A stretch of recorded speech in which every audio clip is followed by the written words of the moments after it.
Hello, shalom everybody. Welcome to the channel once again. I will talk about Josiah, the timeline from his reign until the 37th year of the captivity of Jechoiakin.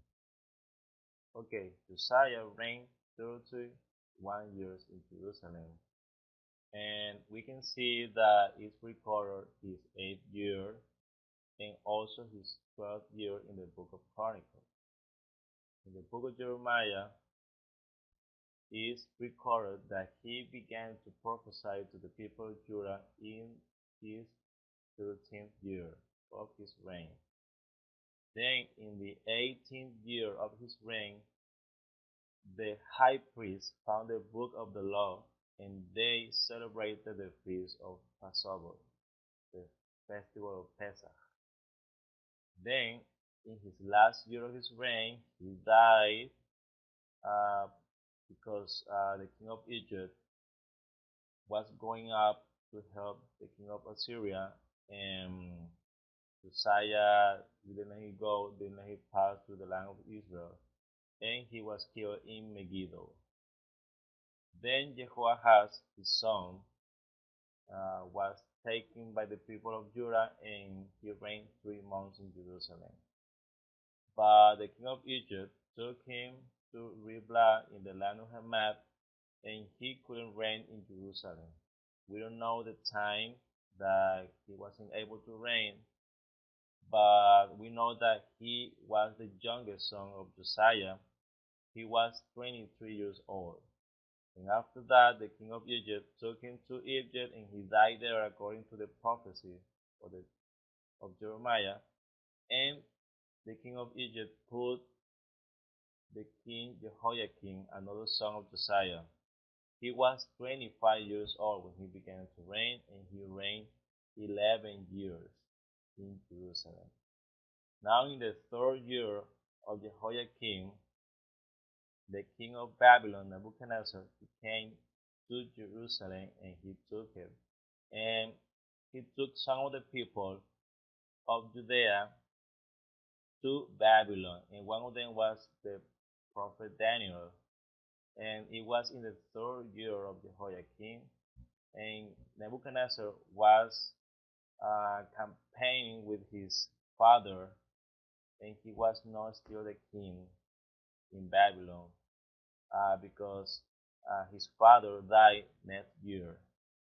So in the 4th year of Jehoiakim, it was the 23rd year, the 23rd year from the 13th year of the king Josiah. According to Jeremiah, he's been talking to the people, and they didn't listen to him. So there are 23 years, and this is very accurate. Then we find that Jehoiakim died after 11 years of reign, and his son Jehoiakim reigned 3 months and 10 days in Jerusalem. And he was taken to Babylon in the 8th year of Nebuchadnezzar. The 1st year of Nebuchadnezzar, according to the book of Jeremiah, chapter 25, it began in the 4th year of Jehoiakim, when Nebuchadnezzar defeated the king of Egypt in Carchemish. And we can also find this in history. So the 1st year of Nebuchadnezzar was the ascension year of his reign in Babylon. We have to know that in Judea or Israel, it didn't exist the system that was working in Babylon was different from that in Judea. So the 1st year in Judea was the ascension year of Nebuchadnezzar in Babylon. And in the 8th year of Nebuchadnezzar, he was taken captive, Jehoiakim, to Babylon. And it was also the 7th year according to history. The 7th year of Babylon, in the month of Adar, was the last month of the Babylonian calendar.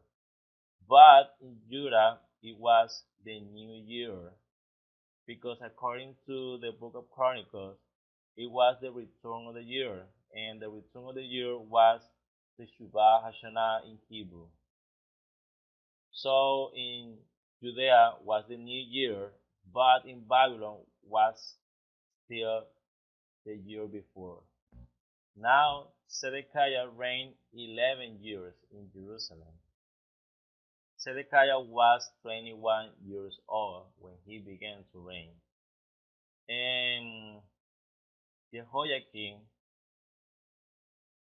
he reigned just 3 months and 10 days, and he was 18 years old when he began to reign.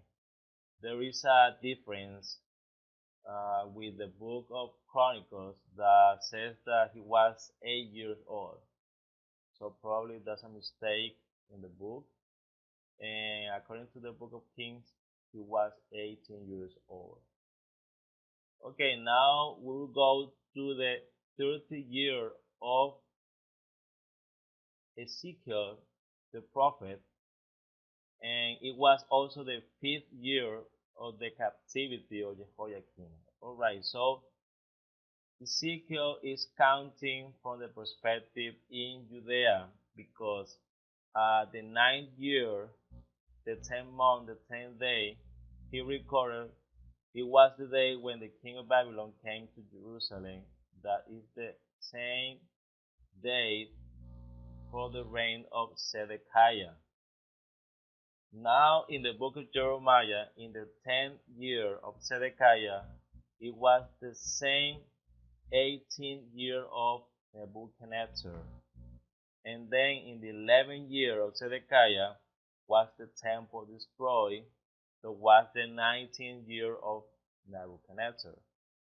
But we can also find another date in the book of Jeremiah, chapter 52, where it says that in the year 18 was the captivity or was the second captivity in Jerusalem. So this is the counting from Babylon, from the ascension year, that system that only worked there, and it didn't work in Judea. Then, in the 37th year of the captivity of Jechoiakin, the king of Babylon, Marduk, he brought Jechoiakin out of the prison. And according to history, Nebuchadnezzar reigned 43 years in Babylon. So this really matched according to the timeline in the book of Kings. And it was the ascension year of Marduk.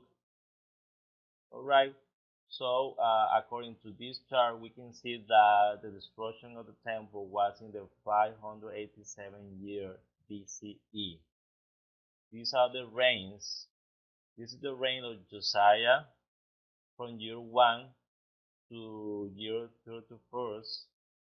These are the years of the common era, before the common era or before Christ.